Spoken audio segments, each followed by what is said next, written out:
은혜 받으실 하나님 말씀은 룻기 2장 1절로 13절까지 오늘 룻기 강의 세 번째 시간입니다. 룻기 우리 구약성경 403면에 있습니다. 저와 여러분들이 우리 하나님의 은혜의 역사가 어떻게 진행되는가 우리 정신을 똑바로 차리고 우리 함께 저와 여러분들 번갈아 가며 교독하도록 하겠습니다. 제가 먼저 2장 1절부터 13절까지 교독합니다. 나오미의 남편 엘리멜렉의 친족으로 유력한 자가 있으니 그의 이름은 보아스더라. 보아스의 룻이 나오미에게 이르되 원하건대 내가 밭으로 가서 내가 누구에게 은혜를 주면 그를 따라서 이삭을 주겠나이다 하니 나오미가 그에게 이르되 내 따라 갈지어다 하네. 룻이 가서 베는 자를 따라 밭에서 이삭을 줍는데 우연히 엘리멜렉의 친족 보아스에게 속한 밭에 이르렀더라. 마침 보아스가 베들레헴에서 와서 베는 자들에게 이르되 여호와께서 너희와 함께 하시기를 원하노라 하니 그들이 대답하되 여호와께서 당신에게 복 주시기를 원하나이다 하니라. 보아스가 베는 자들을 거느린 사환에게 이르되 이는 누구의 소녀냐 하니 베는 자를 거느린 사환이 대답하여 이르되 이는 나오미와 함께 모압 지방에서 돌아온 모압 소년인데 그의 말이 나로 베는 자를 따라 단 사이에서 이삭을 죽게 하소서 하였고 아침부터 와서는 잠시 집에서 쉰 외에 지금까지 계속하는 중이니이다. 보아스가 룻에게 이르되 내 딸아 들으라. 이삭을 죽으러 다른 곳으로 가지 말며 여기서 떠나지 말고 나의 소년들과 함께 있으라. 그들이 베는 밭을 보고 그들을 따르라. 내가 그 소년들에게 명령하여 너를 건드리지 말라 하였느니라. 목이 마르거든 그릇에 가서 소년들이 기러운 것을 마실지니라 하는지라. 룻이 엎드려 얼굴을 땅에 대고 절하며 그들에게 이르되 나는 이방 여인이거늘 당신이 어찌하여 내게 은혜를 베푸시며 나를 돌보시나이까 하니 보아스가 그에게 대답하여 이르되 내 남편이 죽은 후로 내가 시어머니에게 행한 모든 것과 내 부모와 고국을 떠나 전에 알지 못하던 백성에게로 온 일이 내게 분명히 알려졌느니라. 여호와께서 내가 행하는 데 보답하시기를 원하며 이스라엘 하나님 여호와께서 그의 나라의 보호를 받으러 온 내게 온전한 상 주시기를 원하노라 하는지라. 다같이 룻이 이르되 내 주여 내가 당신께 은혜 입기를 원하나이다. 나는 당신의 하녀 중에 하나와도 같이 못하오나 당신이 이 하늘을 위로하시고 마음을 기쁘게 하는 말씀을 하셨나이다 하니라. 아멘. 우연히 그러나 마침 오늘 말씀의 제목입니다. 이와 같은 제목으로 하나님 말씀을 함께 은혜를 나누도록 하겠습니다. 어떤 분들은 이 룻기를 보면서 이 이방 여인, 이 모압 사람 여인 이 룻과 그리고 유대 사람 이 보아스와의 이루어질 수 없는 사랑, 마치 로미오와 줄리엣처럼 그런 사랑 얘기, 로맨스다 이렇게 얘기를 하는 분들이 있는데 전혀 그렇지 않습니다. 혹은 이것이 나오미를 향한 어떤 효도에 관한 이야기도 절대 아닙니다. 여기에 이 룻이라고 하는 이 여인을 통해서 다윗 왕조가 열려지게 되거든요. 그리고 혹사들은 이것이 이방 여인을 통해서 유대의 메시아의 이 적통이 이어진다. 그러니까 이것은 어떤 정치적인 목적으로 이 다윗 왕조의 정통성을 강조하기 위한 어떤 정치적인 목적이 있다. 이렇게 얘기하는 분들도 있는데 전혀 그렇지 않습니다. 이 룻기라고 하는 것은 이방 여인이었던 룻이 파산하고 자신의 어머니 참 인생의 절망적인 실패를 경험했던 이 나오미와 함께 하나님의 은혜로 말미암아 정말 보아스라고 하는 이 구원자를 만나서 이제 다윗의 조상이 되는 메시아의 족보에 편입되어지는 놀라운 하나님의 구원의 섭리 계획, 이것을 보여주고 있는 거예요. 다시 말하면 보아스로 대비되어지는 예표되어지는 예수 그리스도, 그분을 어떻게 만나고 어떻게 그 구원의 자리에 편입되어지는가, 이 룻과 같은 위치에 있는 우리가 어떻게 그 하나님의 그 은혜와 계획 안에 들어가게 되는가라고 하는 것을 보여주는 것이, 선명하게 증명해주고 있는 것이 룻기입니다. 오늘 본문 룻기 2장을 보게 되면 이 룻과 관련해서 하나님께서 이들에게 베푸시는 이 은혜를 어떻게 하나님께서 연출해 가시는가, 이 생생한 장면들이 나오는데 이 은혜에 관련된 단어가 여러 번 등장을 해요. 여기 보시면 세 번이나 그 은혜라는 단어가 나오죠. 2장 2절을 한번 보십시오. 거기 보면 2장 중반절에 보면 내가 누구에게 은혜를 입으며 그를 따라서 이삭을 주겠나이다. 나오미에게 하는 얘기죠. 이 룻이 여기에 은혜라는 단어가 나옵니다. 또 10절에도 나와요. 10절에도 은혜라는 단어가 나오죠. 룻이 엎드려 얼굴을 땅에 대고 절하며 그에게 이르되 나는 이방이 여인이거늘 당신의 어찌하여 내게 은혜를 베푸시며 보아스에게 하는 얘기입니다. 13절에도 또 여기에도 은혜가 나오죠. 13절에도 룻이 이르되 내 주여 내가 당신께 은혜 있기를 원하나이다. 이런 이야기를 하고 있습니다. 자, 이 룻과 관련된 이 세 번에 걸친 이 은혜가 여러분 참 의미가 있는 단어예요. 이 은혜, 우리가 자주 듣는 이 은혜라는 단어지만 여러분 이 은혜라는 단어가 이 원어에 보면 hand이라고 그랬습니다. hand이라고 하는 단어인데 이 단어가 구약에 어디서 제일 먼저 나오는가? 우리가 금요일에 창세기 말씀을 강의 말씀을 나누고 있죠. 여기에 보면 지금 노아 이야기를 하고 있어요. 근데 이 노아 이야기 가운데 이 단어가 나와요. 창세기 6장 8절입니다. 그러나 노아는 여호와께 은혜를 입었더라. 이렇게 얘기하고 있어요. 노아는 여호와께 누구에게 은혜를 입었다고요?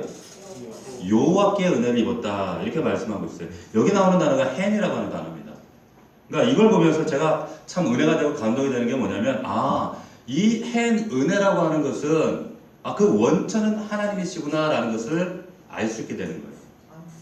이 은혜의 근본은 하나님이시다. 하나님으로부터 오는 게 이 헨입니다. 은혜입니다. 근데 여기 룻게 나오는 이 은혜, 여기서 쓰여지고 있는 은혜는요, 하나같이 사람에게 지금 사람을 통해서 전달되어집니다. 지난주 우리가 선대라는 말씀도 보았지만 어머니에게 받은 또 룻에게 선대받은 이 은혜가 그렇게 흘러가고 있거든요. 여기에도 지금 하나같이 사람을 통해 구체적으로 보면 보아스라는 사람을 통해 이 은혜가 파송되어지고 흘러가는 것을 우리가 볼 수 있게 되는 거죠. 제가 이 묵상하면서 발견하게 된 이 참 감동적인 것은 뭐냐면 우리가 구하는 이 은혜 원천적으로는 근본적으로는 이 은혜는 하나님으로부터 옵니다. 반드시 하나님부터 와요. 그런데 그 은혜가 파송되어져 가지고 이것이 흘러갈 때 누구로부터 흘러가는가? 여러분들 주변에 좋은 사람들로부터 흘러가요. 그것이 내가 될 수도 있어요. 또 그 사람을 통해서 흘러가요. 호의되어지고 배려되어지는 그 은혜로 이것이 퍼져나가게 되어진다라고 하는 것을 말씀 통해 우리가 알게 되는 거예요. 자, 룻기에 이 은혜가 어떻게 그러면 흘러가는가? 참 특별한 두 단어가 나옵니다. 여기 2장 3절 4절에 보면 룻이 하나님께 받았던 이 은혜를 우연히라고 표현하고 그리고 마침이라는 표현으로 정리하는 것을 볼 수가 있습니다. 보세요. 2장 3절 말씀에 룻이 가서 베느자를 따라 밭에서 이삭을 줍는데 우연히 엘리멜렉의 친족 보아스에게 속한 밭이더라. 근데 4절에 마침 보아스가 이렇게 정리되어지는 것을 알 수가 있어요. 은혜가 전개되는 방식을 이렇게 한 단어로 의도적으로 이렇게 기록을 하고 있더라고 하는 거죠. 자, 이 우연히, 이 마침, 이 두 개가 여러분 이게 근본적으로 이게 어우러져서 하나님의 은혜를 누리게 된다라고 하는 말씀을 하고 있는 거예요. 우연히 마침. 근데 우연이라고 하는 것이 필연으로 반드시 등장하게 되어진다라고 하는 것을 말씀하고 있는 거죠. 저와 여러분들은 시간과 공간이라고 하는 제약 속에 살아갑니다. 그렇죠? 그러니까 이것이 옛날에 아인슈타인이 했던 상대성 원리에 의하면 요즘에는 더 어려워져서 양자역학이라고 하는 거기 안에서 시간과 공간이라 얘기 아니고 하나의 장이라고 해요. 힘 안에서 우리는 제한된 시간과 공간 안에서 살아가는 존재. 근데 우리 입장에서 보면 이게 우연처럼 보이지만 뛰어넘어 보면 이것은 필연이다. 필연적으로 나타나는 일들이 많다. 이렇게 얘기를 해요. 한 가지 예를 들어보면 요즘에 날씨가 덥지만 제가 얼마 전에 석성산을 우리 황 목사님과 한번 올라갔다 왔어요. 이래서는 안 된다. 더 이상 이 배를 이렇게 방관해서는 안 된다. 그래서 올라갔다가 얼마나 힘들었는지 제가 몇 번째 오바이트를 했어요. 얼마나 힘들던지. 근데 또 최근에 어떤 집사님이 자꾸 산에 가자고 하는데 제가 안 되더라고. 그런데 제가 석성산에 올라가서 이렇게 보니까 동서남북으로 용인이 다 보이더라고. 동백이 한눈에 들어오는데 우리 교회도 보이고, 참 우리 집사님 동네도 보이고, 다 보여요. 다 수지까지 보이더라고요. 야, 그런데 제가 성석산에 이렇게 올라가서 이렇게 내려다보는데, 예를 들어서 어정역 이쪽에서 우리 정혜중 집사님이 이렇게 걸어오고 있는 거예요. 정혜중 집사님 걸어가네? 근데 마침 있잖아요. 호수공원 쪽에서 우리 이종숙 집사님이 걸어오고 있는 거예요. 자, 제가 석성산 위에서 보니까 걸어오고 있네? 근데 걸어오다가 보니까 둘이 만날 것 같은 거예요. 어디쯤 만날까 보니까 동백 이마트쯤에서 두 분이 딱 만나겠구나. 두 사람이 딱 만나겠다. 여러분 보세요. 제게는 위에서 바라볼 때는 이 중간쯤에서 이 사람들은 필연적으로 만날 거야. 제게는 필연처럼 보여요. 그렇죠? 근데 만나는 사람들은 둘이 딱 만나면 어때요? 아이고 여기서 만났네. 아이고 이런 우연이 어딨어? 이럴 수 있어요. 이럴 수 있다는 겁니다. 보세요. 제가 왜 이런 말씀을 드리냐면 저에게는 두 사람의 만남이 필연처럼 보여요. 그런데 두 사람에게는 우연이에요. 우리에게 우연처럼 보이는 일들이 위에서 보시는 하나님에서는 그게 필연이에요. 이게 필연이에요. 그렇게 볼 수 있다라고 하는 거죠. 시공간을 뛰어넘어서 시공간 밖에 계시는 하나님의 입장, 그 하나님의 지혜 속에서 바라볼 때 우리들의 삶의 모습은 우리 입장에서는 우연처럼 보이지만 하나님 입장에서는 필연이에요. 필연이라고 하는 거죠. 여러분 그 열왕기상에 보면 이스라엘 왕 아합 왕 얘기 나옵니다.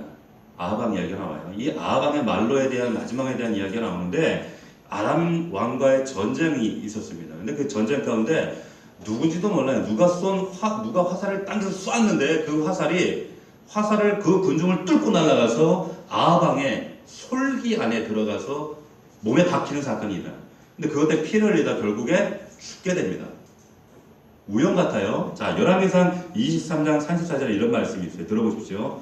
한 사람이 무심코 활을 당겨 이스라엘 왕의 갑옷 솔기를 마친지라. 이날의 전쟁이 맹렬하였으므로 아람 사람을 막다가 저녁에 이르러 죽었는데 상처에 피가 흘러 병거 바닥에 고였더라. 보십시오. 왕이니까 얼마나 갑옷을 튼튼하게 입었겠어요. 그런데 튼튼한 갑옷 사이로 화살이 적군들, 아군들 그 사이를 뚫고 날아가서 솔기가 뭐냐면 옷과 옷 사이 재봉한 옷 사이로 화살이 뚫고 들어갔다는 거예요. 들어가서 박혔어요. 무심코 들어갔는데 그 화살을 성경은 무심코 우연히 들어간 화살이라고 얘기를 하지 않습니다. 뭐라고 얘기하냐면 이것이 하나님의 심판이라고 얘기합니다. 하나님의 심판이라고 얘기해요. 자, 우리의 삶 가운데 우연처럼 보여지는 것들이 작은 사건, 작은 우연, 작은 행동, 작은 일처럼 보이지만 이것은 하나님의 섭리가 있고 하나님의 계획이 있습니다. 반드시 그래요. 제가 제일 싫어하는 말들에서 재수가 좋아서요, 운이 좋아서요. 전혀 그렇지 않아요. 우리 믿는 사람들은 그렇게 얘기하시면 안 되는 거예요. 분명히 하나님의 계획이 있어요. 이유가 있습니다. 인간적으로 볼 때는 우연이라고 그냥 말할 수 있어요. 하지만 하나님의 보이지 않는 손길이 작동하고 있다는 사실, 이거 여러분들이 꼭 기억하셔야 돼요. 여러분 생각해 보세요. 룻이 지금 우연히 그리고 마침이라고 하는, 그래서 보세요. 나오미하고 이 모압 땅을 떠나서 지금쯤 이 모압 땅을 빨리 출발해야 지금 베들레헴의 추수기라다. 추수기에 도착할 수 있어. 그러니까 수학적으로 계산해서 지금 출발해야 돼. 이렇게 해가지고 출발했나요? 그러지 않아요. 그냥 우연히 출발한 거예요. 우연히 출발했는데 마침 베들레헴의 추수기예요. 추수기였다니까요. 자, 그래서 마음껏 이삭을 주울 수 있는 그런 확인과 여건이 열려지게 되었다는 거죠.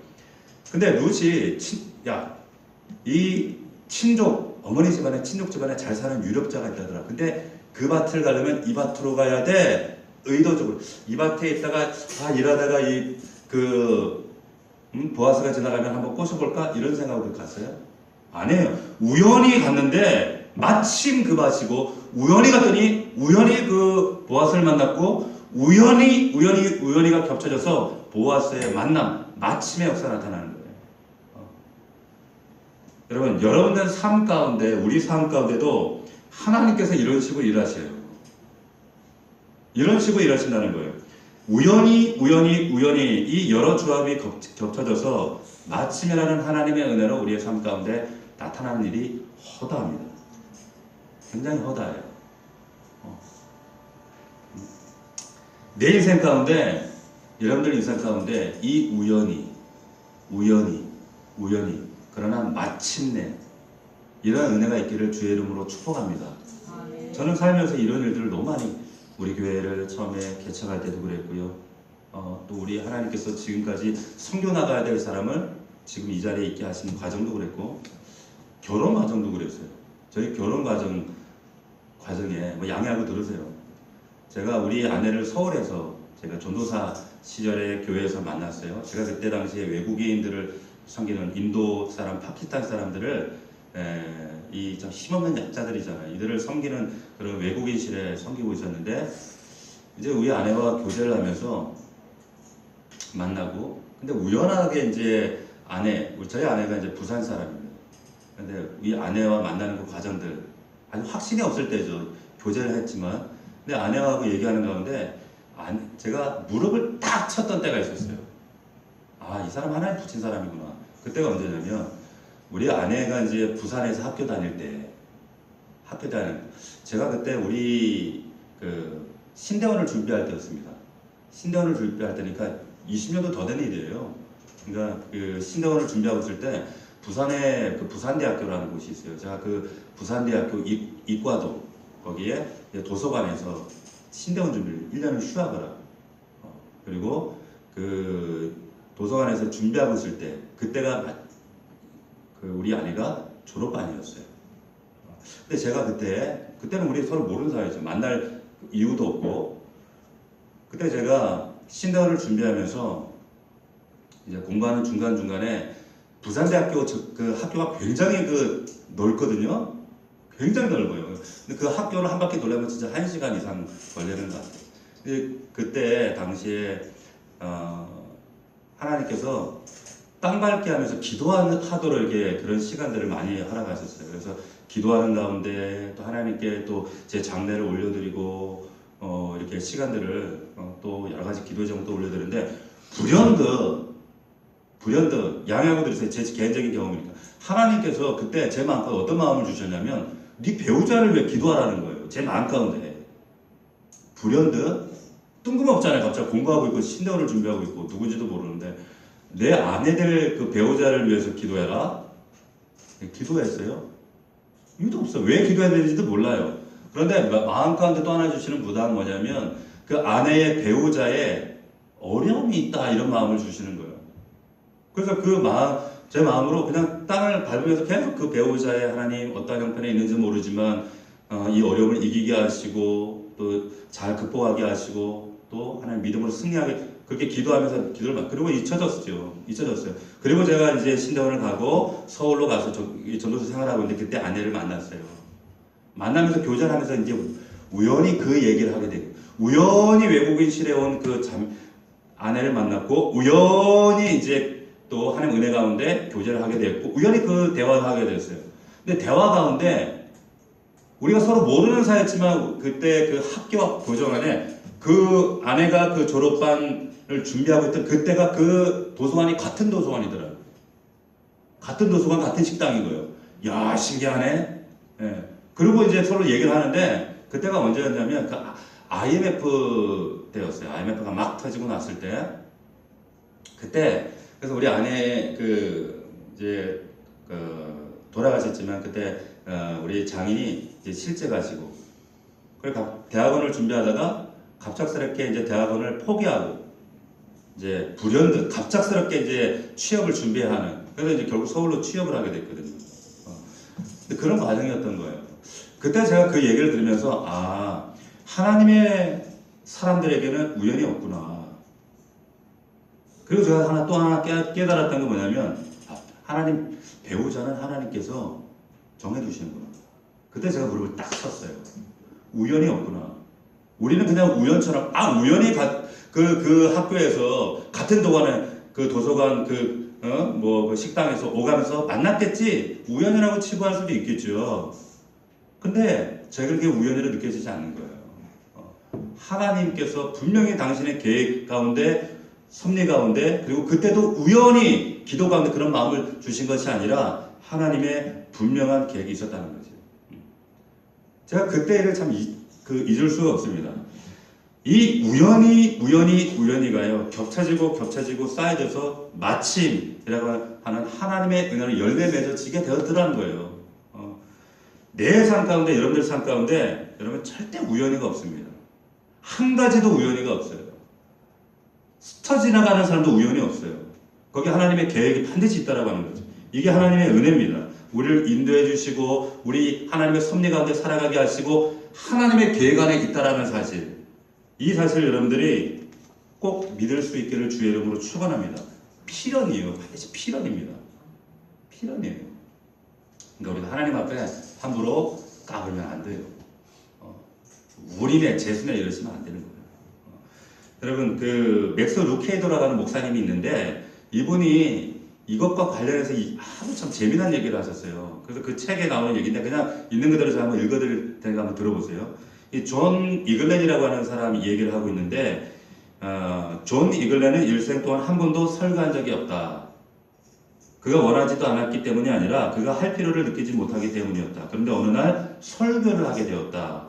그가 사는 마을 뉴 잉글랜드 콜체스터에 눈이 너무 많이 내려서 마을이 완전히 눈으로 뒤덮여 있었다. 1850년 어느 일요일 아침 잠에서 깨어났을 때 그는 집에 머물러 있을까, 교회 갈까를 생각했다. 이런 날씨에 누가 교회를 가겠는가?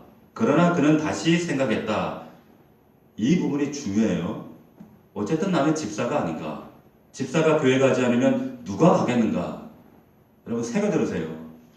여러분 좀 새겨 들으십시오. 여러분, 그래서 그는 장화를 신고 모자와 코트를 두르고 10km를 걸어 교회로 갔다. 집에 그냥 있을까 생각한 사람은 그뿐이었다. 사실 교회에 모인 사람들은 몇 되지 않은 13명 뿐이었다.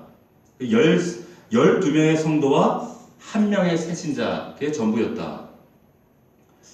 이 부분은 좀 안 나왔으면 좋겠는데 또 이런 얘기도 있더라고요. 담임 목사님도 눈에 갇혀 오지를 않았다. 이 부분이 좀 걸리더라고요. 그런데 누군가가 그냥 집에 돌아가자고 제안을 했다. 존은 이 제안을 받아들이지 않았다. 이렇게 힘들게 교회 왔는데 그래서 예배를 드렸다. 13살짜리 소년 새신자도 있지 않은가? 누가 설교를 하겠는가? 존은 이 예배에 참석한 유일한 집사였다. 그래서 그가 설교를 하게 되었다. 그의 설교 시간은 단지 10분뿐이었다.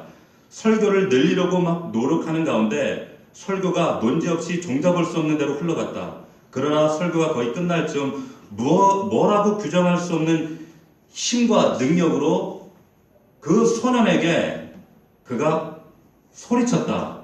그는 눈을 들어 소년을 똑바로 쳐다보면서 촉구했다. 소년이여 예수를 바라보시오. 소년이여 예수를 바라보시오.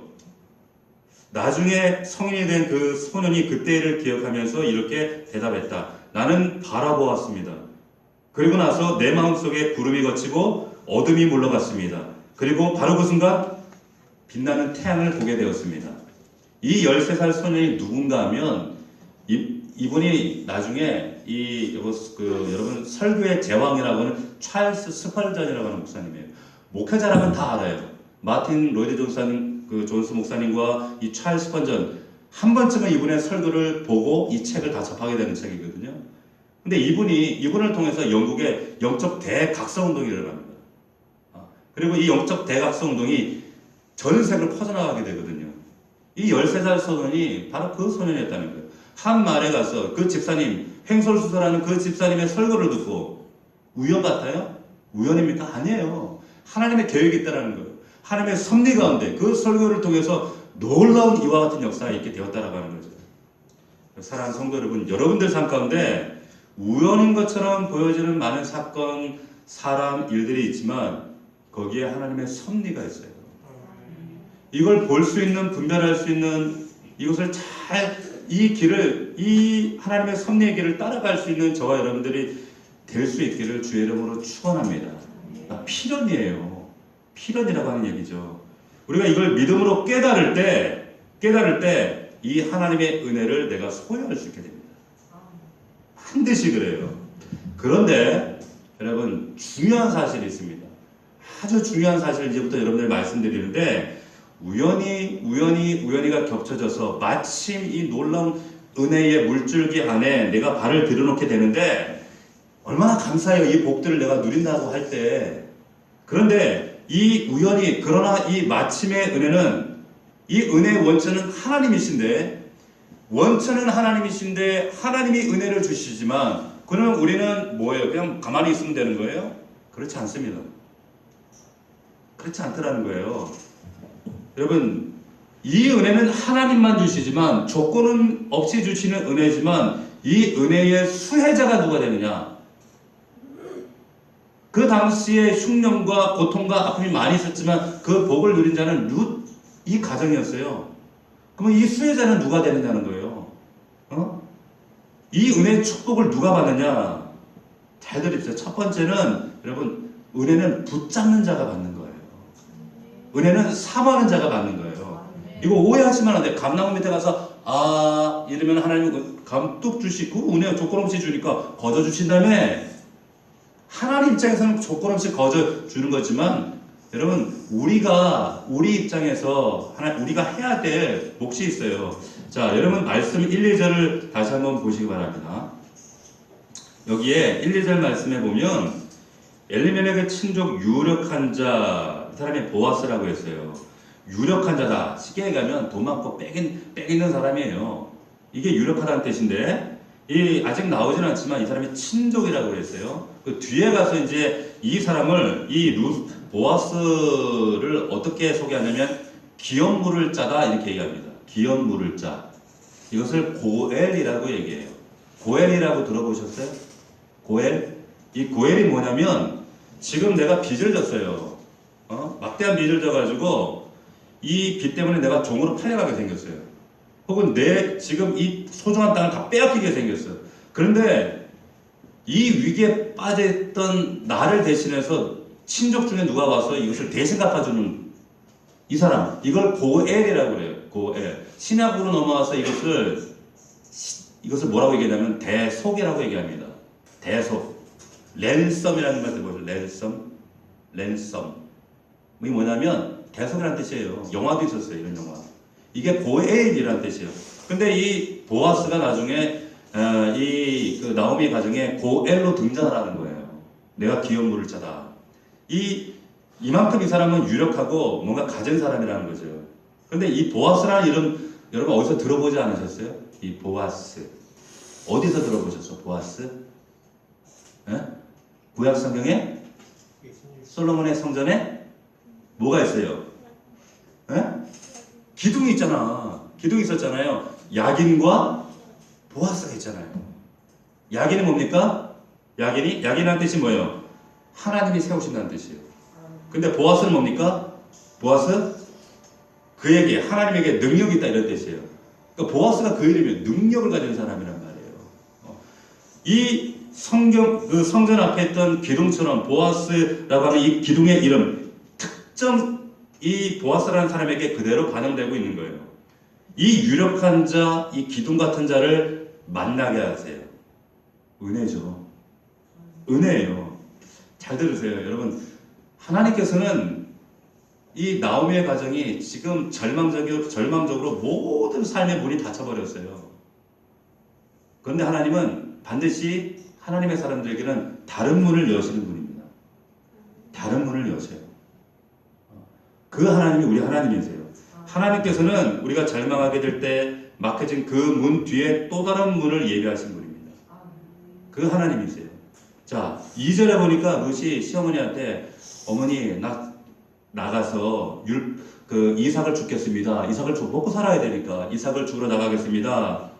자, 이게 무슨 말이냐면 율법의 말씀에는 추수 때에 떨어진 이삭을 가난한 자들이 주울 수 있도록 이런 사회 안전 보장 장치를 마련해 두었어요. 이것이 여러분 레위기 23장에 19장에도 나오고 23장에도 나오는데 이런 말씀이 있어요. 한번 들어보세요. 너희 땅에 곡물을 벨 때에 밭 모퉁이까지 다 베지 말며 떨어진 것을 줍지 말고 그것을 가난한 자와 나그네와 고아를 위하여 남겨두라. 나는 너희의 하나님 여호와니라. 가난한 자들을 배려하는 하나님의 은혜예요. 율법으로 말하는 하나님 은혜입니다. 고아, 과부, 나그네, 가난한 자, 사회적 기반, 보호받을 수 없는 사람들을 위해서 너희들 이 사람들 위해 모퉁이 밥, 악착같이 다 벼 베지 마. 포도나무 끝에 있는 열매까지 악착같이 다 거두지 마. 내비도 이삭이 떨어졌으면 죽지 마. 왜? 왜 그래요? 누구 몫이에요 이게? 고아와 과부와 나우. 보호받을 수 없는 이 사람들 위해 내비두라는 거예요. 납두라는 거예요. 그래서 이들이 굴욕감을 느끼지 않고 그 땅에서 살아갈 수 있도록 하나님이 그들에게 지금 방책을 마련해 두고 계신 거예요. 근데 사람이 살다 보면 능력이 서로 막 다 다르기 때문에 어떤 사람은 부해지고 어떤 사람은 가난해져요. 그럼 가난한 사람들이 그 차이 때문에 절망의 심연으로 빠져서 낙심하고 어려워져서 기본적인 인간의 욕구를 먹고 사는 이런 것까지 놓치고 살아가지 않도록 사회적인 안전망을 지금 하나님께서 마련해 두고 계신 거예요. 요즘에 이런 얘기가 다시 나오잖아요. 그래서 뭐예요? 기본소득 얘기가 나오는 거예요. 기본소득은 저 경기도지사가 박원순 그 사람 얘기한 게 아니라 성경이 하나님 말씀하고 계신 거예요. 성경에서 하나님 말씀하신 거라니까요. 기본적으로 이런 것들 때문에 이런 것들 다른 것들을 돌아보지 생각하지 못하는 그런 약자들이 있어서는 안 된다. 그러니까 국가가 이걸 책임져야 되는 거죠. 그래서 저는 이건 성경적으로 저는 옳다고 보는 거예요. 우리가 왜 이런 사회적 안전망을 만들어 놔야 하는가? 신명기가 이렇게 얘기를 합니다. 신명기 5장 15절에 너는 기억하라. 네가 애굽 땅에서 종되었지 않느냐? 너 종이었잖아. 너 힘들었잖아. 그러므로 너희들 가운데 몸부쳐 살아가고 있는 이 사람들이 그 고통스러움을 이해하는 것이 너희들이 그 뿌리로부터 차단되지 않고 그 하나님의 은혜에 붙들려 살아갈 수 있는 길이야 라고 말씀하시는 거예요. 그러니까 필요한 거죠. 이게 오늘날 소위 말하는 사회보장제도입니다. 보장제도. 인간의 기본 욕구를 이거는 왈가라고 할 문제가 아니라고 하는 거죠. 내가 배우지 못했어. 내가 연로해졌어. 내가 연약해졌어. 그래서 이런 것들 때문에 먹을 것조차 없이 굶주려서는 안 된다. 안 된다는 거죠. 이 국가가 책임져야 되는 문제라. 자, 나는 이 말씀을 보면은 여러분 뭐가 느껴지세요? 뭐가 느껴지세요? 저는 이래서 우리 하나님을 좋아할 수밖에 없는 거예요. 진짜 우리 하나님 섬세하다. 진짜 섬세한 그 배려와 사랑. 우리 하나님 아버지의 성품이 이런 분이시라니까요. 그래서 우리 하나님을 제가 좋아할 수밖에 없는 거예요. 이분이 우리 아버지시기 때문에.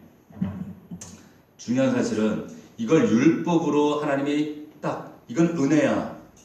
반드시 이렇게 보장되어야 돼. 은혜로 제정해 주셨는데 이 은혜를 누가 누리나요? 누가 누려요? 잘 보세요. 이 은혜를 누가 누려요? 용기 있게 나와서 죽는 자가 누리는 거예요.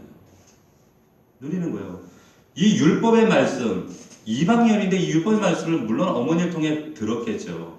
우리 율법에 이런 하나님의 안전장치, 우리를 위한 하나님의 은혜가 있어. 그 은혜를 모압 여자 외국인이었던 이 룻이 이삭을 주러 나가는 거예요. 근데 이게 여러분 보세요. 이방 여인이 남의 밭에 가서 이삭을 줍는 게 이게 말처럼 쉬운 일일까요? 절대 그렇지. 여러분들이 생각하는 것처럼 쉬운 일이 아니에요. 절대 그렇지 않습니다. 이 2절 롯을 소개할 때 의도적으로 모압 여인 룻이라고 해요. 모압 여인 룻. 자기 민족과 종교까지 버리고 온 여자를 굳이 앞에 모압이라는 말을 붙일 이유가 사실 없거든요. 이건 어떻게 보면 차별이란 말이에요. 더군다나 이 지금 유대인들은 모압 암몬 그러면 원수같이 여겼던 이 집단이잖아요. 그런데 모압 여인, 옛날에 우리 앞세대 어른 세대 왜 그런 분들이 많이 목포 때, 여수 때, 양산 때 이런 얘기 있었잖아요. 이게 그래도 우리는 그렇게 그 차별하는 듯한 그런 얘기는 아니었지만 그 여자들의 이름을 이렇게 공식적으로 드러낼 수 없었던 그런 시대, 그런 배경 가운데 이 모압 여인이라고 하는 의미는 그런 의미란 말이에요. 이런 차별적인 시대, 왜 출생이 드러나니까 너는 선민 아니야 이 얘기거든요. 그런데 이 유대인들이 기피하는 모압 여인 룻, 더군다나 아마도 20살도 되지 않았을 거예요. 추측컨대 모압 여인, 젊고 젊은 20살도 안 된 젊은 여자가 거친 일꾼들, 그 사나운 남자들이 일하고 있는 노동 현장에 들어가요. 들어가서 이방 여자가, 남들이 기피하는 모압 여자가 이 밭에 이삭을 주어요. 이거는 여러분 굉장히 어려운 일이에요.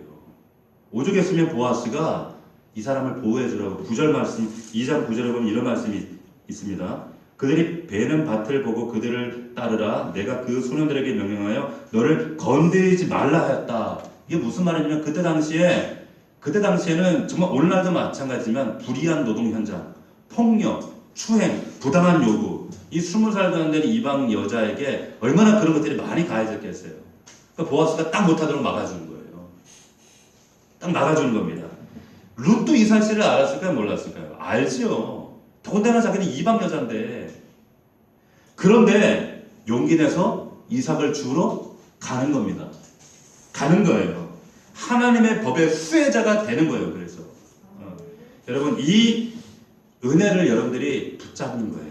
여러분 믿음이라고 하는 것은 기도만 하는 거 아닙니다. 내가 붙잡는 거예요. 율법으로 내위로 이 은혜의 수혜자가 될 수 있도록 마련해 줬으면 내가 주소로 가야 돼요. 붙잡아야 되는 거예요. 룻처럼 이방 땅에 막막한 두려움과 힘들고 고달픔과 이런 편견과 차별이 있다 할지라도 용기를 내서 그 은혜를 잡는 것, 그것은 바로 우리가 해야 되는 것입니다. 해야 되는 거예요. 사모하는 자에게 하나님 은혜를 주세요. 간절히 목마른 자고 우물을 파죠. 이방인이었던 이 룻이 레위기의 말씀, 율법의 약속, 용기 내서 잡는 거예요. 우연히, 그러나 이 마침의 은혜는 은혜를 붙잡는 자에게 주시는 하나님의 은혜입니다. 축복입니다. 그 은혜를 사모함으로 붙잡을 수 있는 저와 여러분들이 되기를 주의 이름으로 축원합니다. 보세요. 복음서에 보면 흉악한 귀신 들리는 그 수로보니게 가나안 여인이 예수님께 나와서 뭐라고 얘기합니까? 부스러기라도 달라는 거예요. 은혜를 구하는데 부스러기면 된다는 거예요. 그거라도 내가 잡겠다는 거예요. 사망으로 나오잖아요. 부스러기면 그럼 뭐 작은 은혜예요? 뭐 큰 은혜 있고 작은 은혜가 있나요? 그 말이 아니라 여러분 그 붙잡는 자가 어떤 믿음으로 어떻게 잡는가, 그 결과가 큰 은혜를 만들고 큰 믿음의 역사를 만들게 되는 줄로 믿습니다.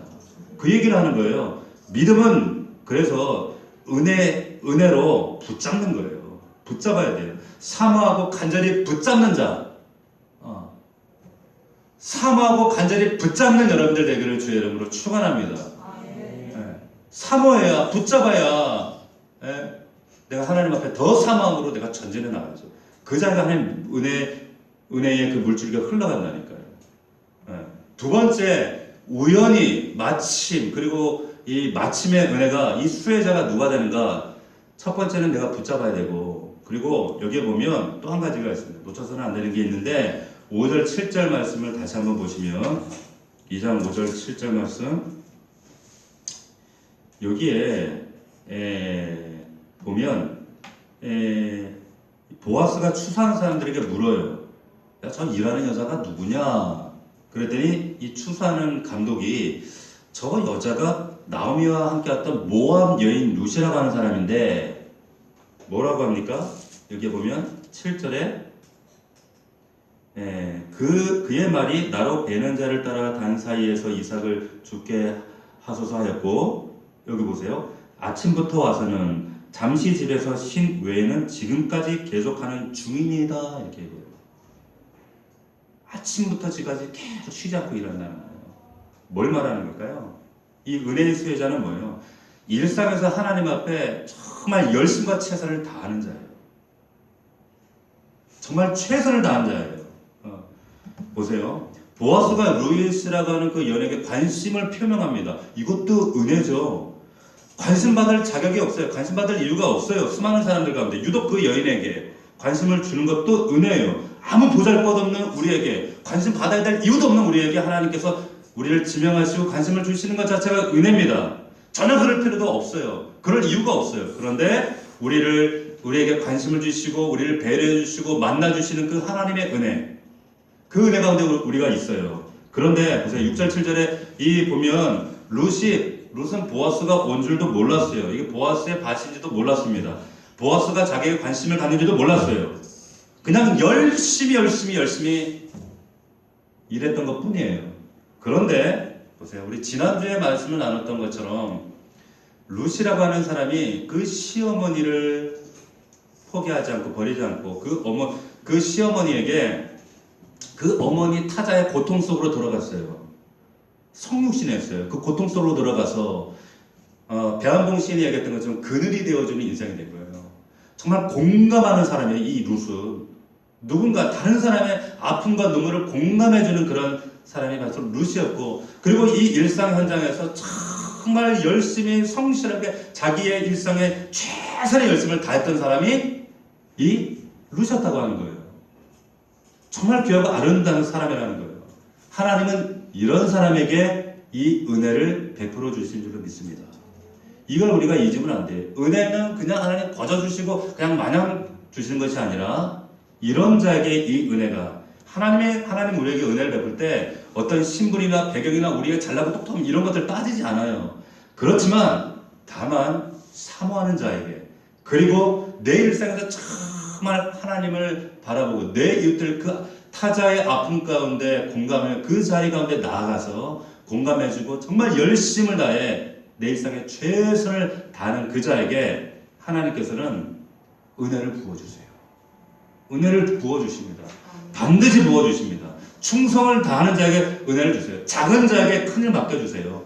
작은 일에 최선을 다하는 자에게 큰 일도 맡겨주시는 하나님이시다.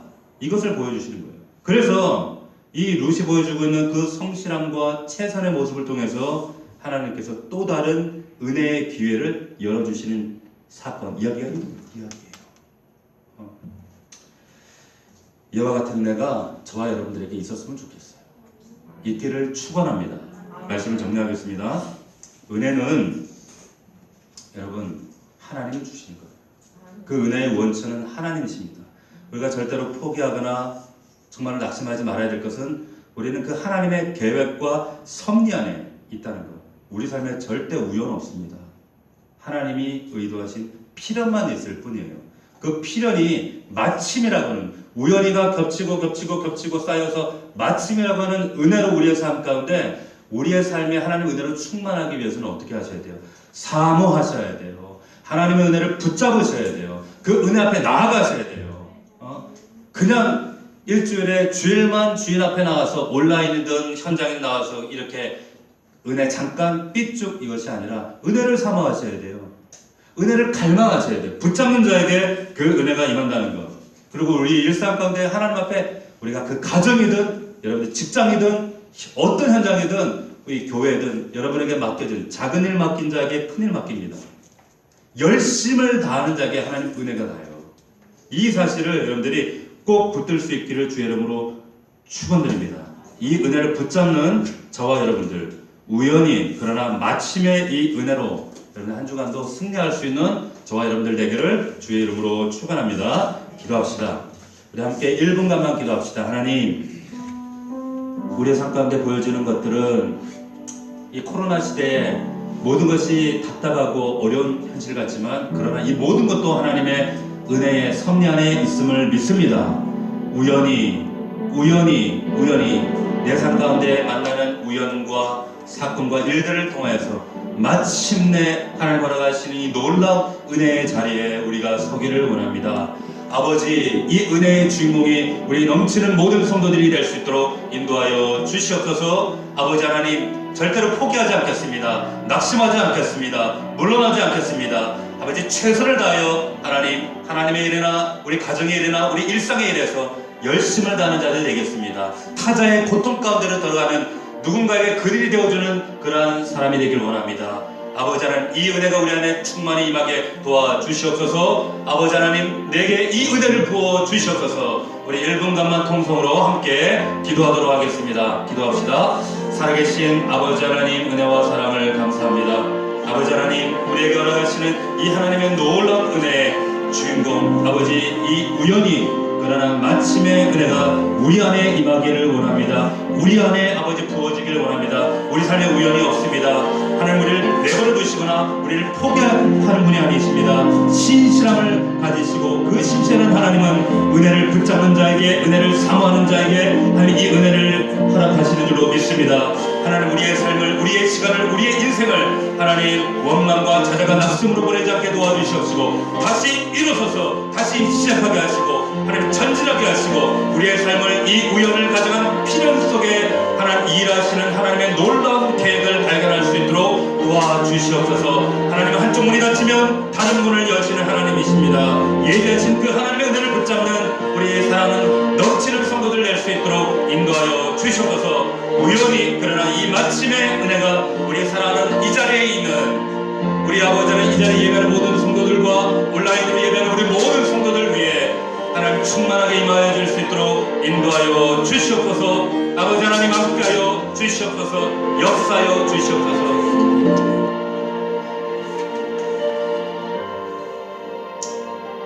걸어가신 아버지, 납득되어지지 않고 설명되어지지 않는 이 시대의 수많은 질문과 사건과 하나님 아픔 속에 하나님 우리가 원망하거나 낙심하지 아니하는 것은 이 모든 것이 하나님 은혜 안에 있는 필연적인 섭리라는 사실을 믿기 때문입니다.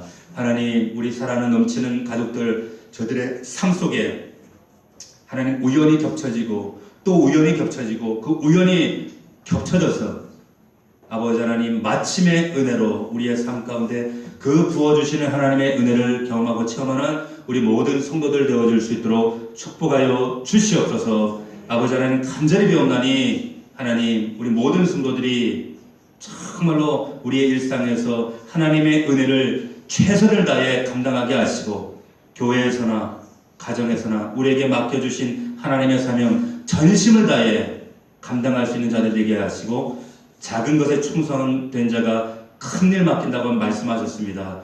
하나님 이들에게 하나님의 은혜가 부어진다고 하셨습니다. 아버지 하나님 이 은혜를 받을 만한 그런 복된 자들 될 수 있도록 축복하여 주시옵소서. 믿사옵고 예수 그리스도 이름으로 기도하옵나이다. 아멘.